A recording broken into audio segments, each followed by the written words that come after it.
Hey everybody, welcome back to Dr. Cammy and Karen Go Keto. We are back. We are strong and we are going to talk about breaking habits, bad habits, changing habits because this transition to ketogenic carnivore lifestyle that Cammy and I are doing for a year now, still doing it, which is good because we're going to do it for a lifetime. But I think maybe eventually it wouldn't be a transition, but maybe it's always going to be a transition. So, Cami, what do you have to say?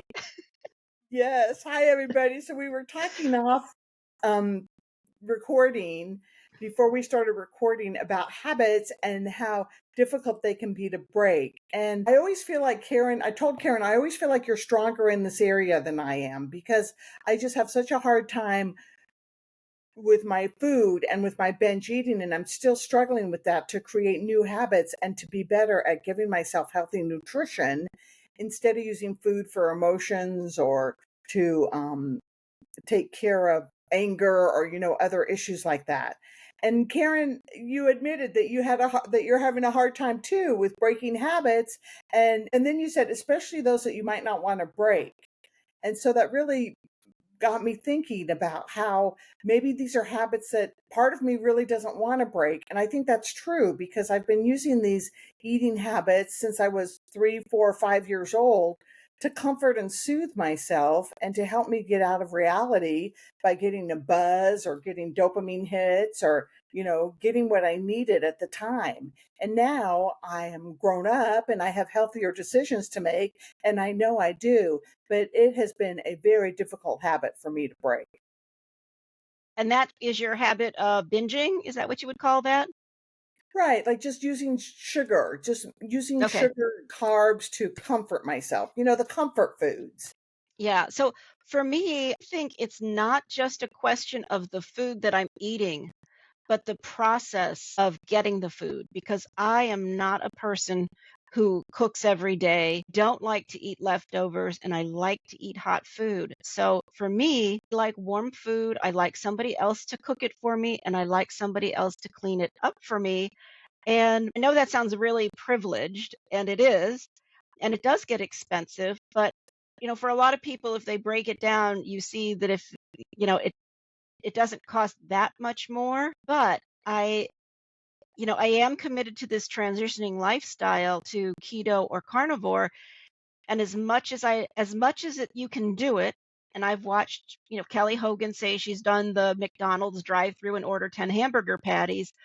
I cannot order anything at I refuse to order anything from McDonald's without the bread in it. So, like, I get the bacon, egg, and cheese bagel, and I only eat half the bagel, but it's still half the bagel, and that is not carnivore. If I got rid of the bagel, it would be carnivore because it would just be bacon, egg, and cheese with a little bit of sauce. So, yeah, the sauce is still a little cheap, but that's not the big thing. The big thing is the bagel.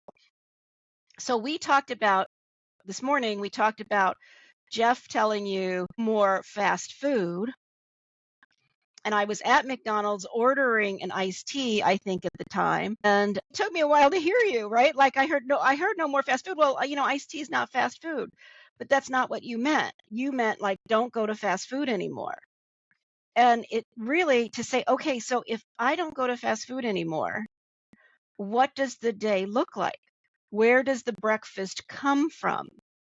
And sometimes I go to Mrs. V's, which is not fast food, but it's still along the same lines of somebody else is making it, it's warm.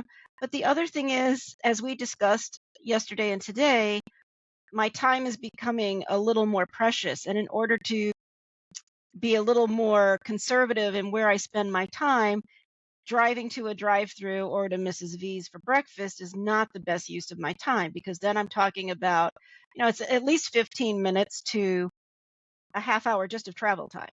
Right? And so that's time right there. And then if you talk about the time that I spend, even though that's time that I like to spend um, meditating or thinking about the day,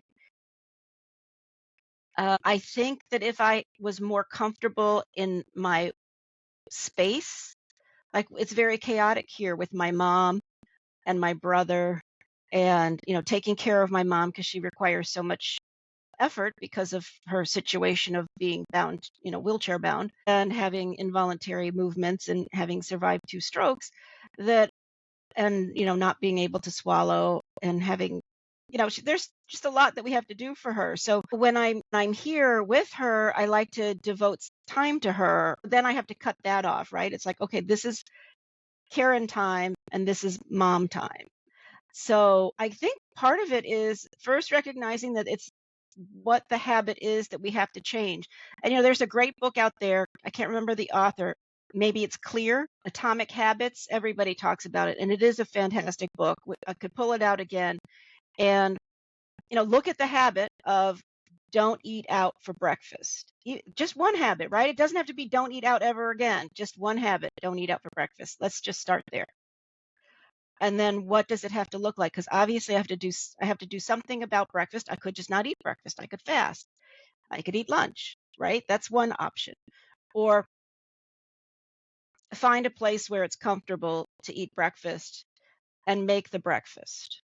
I think that's what you really need. My suggestion would be to create a nice place in your home. It doesn't have to be a big area, but a nice place where you go. Because I've been doing this. I sit at my table, I eat undisturbed, I have a cloth napkin. I I look at the food. I try to eat for at least 30 minutes. I look at my watch before and my watch when I'm done. I try to eat for 30 minutes and then at 30, or longer.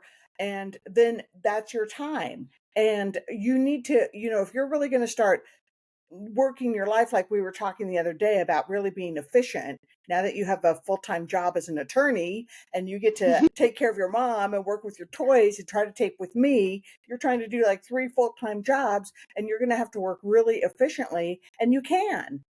But that doesn't mean that Yeah. you can sit, you can't go eat out at breakfast anymore for how long does it take you to drive there, eat, and get back? Yeah, it's got to be at least 45 minutes. I bet it's It's closer to an probably, hour. And 10 minutes there, 10 minutes back. So that's 20 minutes. So then it's got to be at least another 20 minutes. That's in the minimum, and probably at least an hour if I'm going to go as far as Mrs. V's. And one of the other things that I'm thinking about when you're talking is that we were talking about self-care too before we were Mhm. taping today. And I think that you could try to look at, a suggestion I would have is try to look at, preparing your food and taking care of it and cooking it at home and sitting down and letting it rest, putting it in the oven, letting it rest, sitting down and eating it. Those are all actions that you're physically doing that are caring for yourself, as opposed to just going and sitting there and having somebody else do it, which makes you feel so welcomed and comforted and someone's caring for you. Transferring it over to where you're doing actions that care for yourself, I think could be really helpful for you, and it could save you time and money at the same time. See, I like the idea better that somebody else takes care of me. Well, of course you do. That's what you've had. I understand that, but I'm saying flip it. Say that maybe this could be something else you could try on. Yeah, I would say I don't know if I could try on that's self-care, but I could see trying it on as far as just changing the habit because maybe I could get rid of the bagel and the potatoes and actually be a little healthier and lose some weight. No, you're not gonna. No fast food. No fast No, food. I'm saying if I get rid of it, if I stop the fast food. But you're at Mrs. V's you're talking about, right? Well, both. I mean, at McDonald's I have the half a bagel and at Mrs. V's I have a little bit of potatoes. Yeah, but we're talking about no fast food. I thought about no McDonald's. Well, Like, no eat. well, I'm that not means going to eat McDonald's, breakfast out. right? Right, that's mainly McDonald's. I mean, Mrs. Yeah. V's is like twice a week and McDonald's is the rest. Yeah, so I've been hearing you on this channel say that you're going to cook, you're going to buy your steaks, you're going to eat one meal, and you're going to cook it at home. I know, and I did it once. No, you did it more than that. You did it for like 3 or 4 days in a row one time Oh, or something. okay. Okay. You Yeah, did. yeah. And your And then there pants was started getting looser. yeah. Yeah, they were. All right, I'll Yeah. play with it. I'll play with it. And you know what? Maybe that's what I'll try pushing breakfast out because maybe I'll just make the steak at 10 o'clock or something. It's light out and everything. It's not winter time. And I have to cook it inside, which was hard for a while when it was, 90 degrees and our air conditioning's not working, but, it's cooling off, so I can cook it inside. All right. And I want you guys to watch for my shorts that are coming because I got a keto mojo. So today I'm going to be checking my ketones for the first time. We're going to follow those out and see what happens. I'm going to Oh, start paying hey, close attention to macros, to fat, carbs, and protein. and by the way, you mentioned something about your keto mojo and about your blood sugar, and don't necessarily take that blood sugar as gospel because like when my mom has her meter versus her continuous glucose meter, sometimes they're 20 points difference. Interesting. And I think it's Ben Bickman who says, or maybe it's Sten Eckberg who says that the